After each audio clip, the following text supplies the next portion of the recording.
চোখ জুড়ানো সবুজ আর সাদাসিধে মানুষের শান্ত জীবন নিয়ে গড়ে ওঠা একটি গ্রামের নাম হলো মায়ানগরী। একসময় এই গ্রামের মানুষ সুখে শান্তিতে বসবাস করলেও তা এখন অতীত। এখন এই গ্রামের মানুষ প্রতিনিয়ত আতঙ্কের সঙ্গে দিন কাটায়। সব সময় তাদের মনের মধ্যে যেন ভয় কাজ করে। গ্রামের মানুষের মনের মধ্যে কোনো আনন্দ দেখতে পাওয়া যায় না। মায়ানগরী নাম যেমন এখন খুবই অভিশাপ। তার প্রধান কারণ হচ্ছে অত্যাচারী জমিদারের কারণে। জমিদারের একটি মাত্র ছেলে, তার নাম রমেন। রমেন শান্ত, ন্যায়পরায়ণ ও ভালো মনের মানুষ। তবে জমিদার শ্রী নরেশবাবু ছিল অত্যাচারী, নিষ্ঠুর ও চরম লোভী। গরিব ও চাষিদের জমির ফসল এবং জমি কেড়ে নেওয়া এবং অত্যাচার করাই যেন তার নেশা।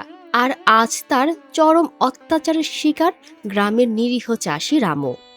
এই, তোর এত বড় সাহস রামু! তুই আমার মুখের উপর কথা বলছিস? জমির উপর ধার নেওয়ার টাকা দিবি না? তোর কি মনে হয় আমি টাকাটা এমনি দিয়েছি যে টাকাটা আমাকে আর দিতে হবে না? তোর কি মনে হয় আমার টাকাটা হারামের টাকা? আর টাকা কি তোর বাপ এসে আমাকে দিয়ে যাবে? বড়বাবু, আমাকে বাঁচতে দিন। এভাবে আমাকে বললে তো আমার মরা ছাড়া আর কোনো উপায় থাকবে না। আপনি তো সবকিছু জানেন। গত 2 বছর ধরে অতিরিক্ত বৃষ্টির কারণে অন্য জমির সমস্ত ফসল নষ্ট হয়ে গিয়েছে। ঘরে খাওয়ার মতো কিছুই নেই বাবু। কোনো মতে একবেলা খেয়ে বেঁচে আছি। আপনি যদি দয়া না করেন বাবু, তাহলে আমরা এখন কি করব? আপনি তো গ্রামের অবস্থা ভালো করেই জানেন। একমাত্র আপনি তো আমাদের বাঁচাতে পারেন। আমরা তো আপনার সন্তানের মতো। আপনার নিজের সন্তান হলে আপনি তার সঙ্গে এরকম ব্যবহার করতে পারতেন বড়বাবু? আরে ফসল নষ্ট হয়ে গিয়েছে তো আমি কি করব? আমি তো আর মেঘ ডেকে ডেকে বৃষ্টি আনিনি। আর ভগবানও আমার কথায় বৃষ্টি জল দিয়ে ফসল নষ্ট করে দেয়নি। রতন, এই ভিখারির গরুটি খুলে নিয়ে আয়। গরুটা বেচে টাকা উসুল করে নেব। না না বড়বাবু, এমন সর্বনাশ করবেন না। এই গরুটা নিয়ে গেলে আমরা না খেতে পেয়ে মারা যাব। কত কষ্ট করে বড় করেছি, একে নিয়ে যাবেন না বাবু। আমাকে আর কটা দিন সময় দিন। আরে তোরা না খেতে পেয়ে মরলে তাতে আমার কিছু আসে যায় না। আর 7 দিনের মধ্যে যদি এই টাকা বা জমির দলিল আমার হাতে না আসে, তাহলে তোর এই ঘর জ্বালিয়ে ছাই করে দেব, বুঝলি? ছোটবাবু, ছোটবাবু, সর্বনাশ হয়ে গেছে। কি হয়েছে কানু? এত ভয় পাচ্ছ কেন? আগে একটু ঠান্ডা হয়ে এখানে একটু বসো। বসার সময় নেই ছোটবাবু। আপনার পিতা দিন দিন যেন রাক্ষসের মতো রূপ ধারণ করছে। দিন দিন খুব বেশি অত্যাচারী হয়ে উঠেছে। বড়বাবু আজকে রামুর বাড়িতে গিয়ে যা অত্যাচার করেছে, ও জমানো সঞ্চয়গুলি নষ্ট করার চেষ্টা করেছে। কি বলছো কানু, তাই? হ্যাঁ বাবু, আর বলছেন 7 দিনের মধ্যে ওই টাকা পরিশোধ না করলে ঘর বাড়ি ভেঙে গুড়িয়ে দেবে। এই রকম অত্যাচার করলে আমরা কোথায় যাব ছোট বাবু? এই মায়ানগরী ছেড়ে চলে যাওয়া ছাড়া আমাদের যে আর কোনো উপায় নেই। এমন অত্যাচারী ব্যক্তি আমার পিতা হতে পারে না। নিজের গ্রামের একজন নিরীহ মানুষের গায়ে হাত তুলতে ওনার একবারও হাত কাঁপলো না। উপরওয়ালার দেওয়ার ক্ষমতা উনি গরিবের ওপর দেখাচ্ছে। হ্যাঁ বাবু, বড়বাবু তো বলছে আস্তে আস্তে পুরো গ্রাম নিজের অধীনে দখল নিয়ে নেবে। আপনি যে করেই হোক এই মায়ানগরীর সকল মানুষকে যেভাবেই হোক রক্ষা করুন। আর তা না হলে পুরো মায়ানগরী ধ্বংস হয়ে যাবে। কখনোই তা আমি হতে দেব না। আর এই গ্রামের প্রতিটি কৃষক আমাদের পরিবারের অংশ। আর আমার পিতা যদি এইভাবে নিজের ক্ষমতার জোরে গ্রামবাসীদের শেষ করে দেয়, তবে ওনাকে আমার লাশের ওপর দিয়ে যেতে হবে। বাবা, এসব আমি কি শুনছি? তুমি নাকি রামুর গায়ে হাত তুলতে গিয়েছিলে। আমাদের গ্রামের একজন মানুষের উপর এরকম অত্যাচার করতে আপনার বিবেকে বাঁধলো না? ও, তাহলে চাষাভুষাগুলি তোমার কাছে নালিশ নিয়ে গিয়েছিল? ওরা আমার টাকা নিয়ে বসে বসে খাবে আর আমি হাত গুটিয়ে বসে থাকবো? বাবা, ওনারা আমাদের জন্য জোগায় আর আপনি ওনাদের পেটে লাথি মারছেন। টাকার লোভে আপনি এতটা অন্ধ হয়ে গেছেন বাবা, মানুষের চোখের জল আপনার চোখে পড়ছে না? এইরকম ব্যবহার জন্য আপনার তো রামুর কাছে ক্ষমা চাওয়া দরকার। আরে কে খেতে পাচ্ছে না তার সব দায় দায়িত্ব কি আমি নিয়ে রেখেছি নাকি? ওরা না খেয়ে মরলে আমার কিছু আসে যায় না, বুঝলে?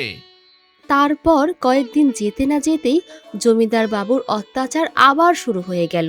তার আসল উদ্দেশ্য ছিল গ্রামের নিরীহ যুবকদের চড়া সুদে ঋণ দিয়ে তাদের কাছ থেকে চড়া সুদে টাকা আদায় করা, আর সেই টাকা শোধ দিতে না পারলে তাদের জমি বাড়ি দখল করে নেয়া।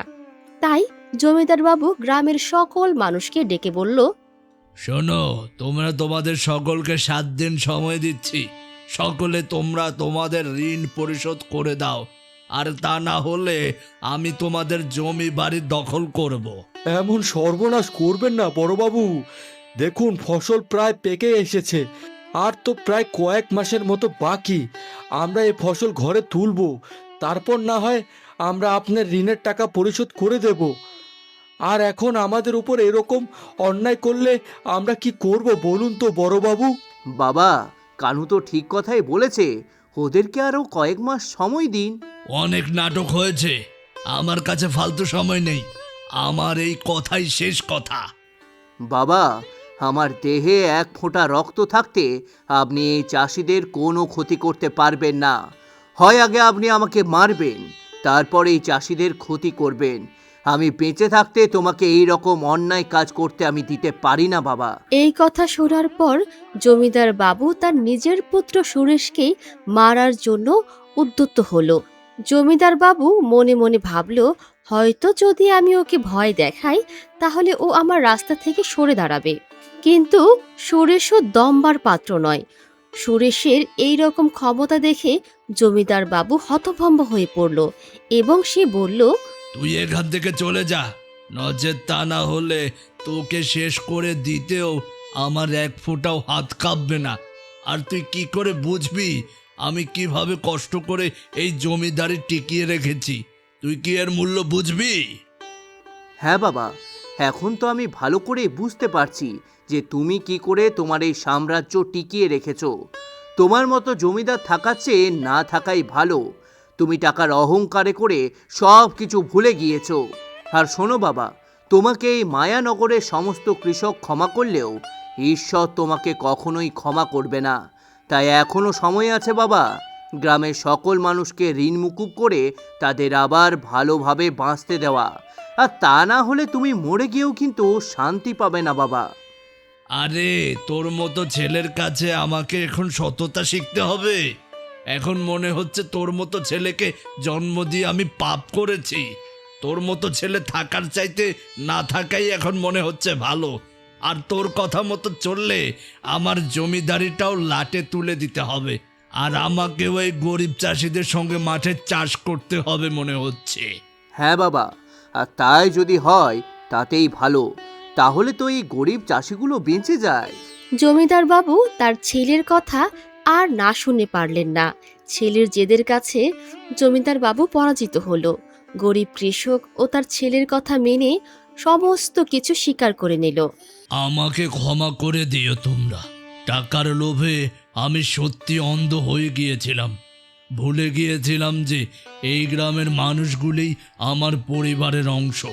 এরা না থাকলে আমার জমিদারিও থাকতো না, আর এদের জন্যই তো আমি জমিদার হয়ে উঠেছি। তুই আমার চোখ খুলে দিয়েছিলি বাবা।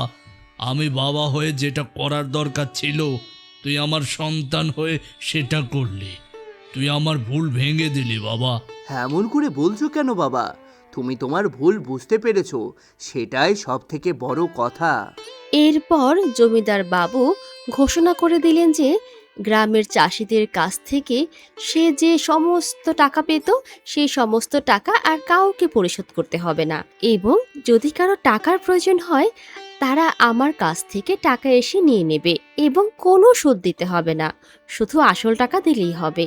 এই কথা শুনে সকলেই আনন্দিত হয়ে উঠল এবং সকল গ্রামবাসী সুরেশকে ধন্যবাদ দিল।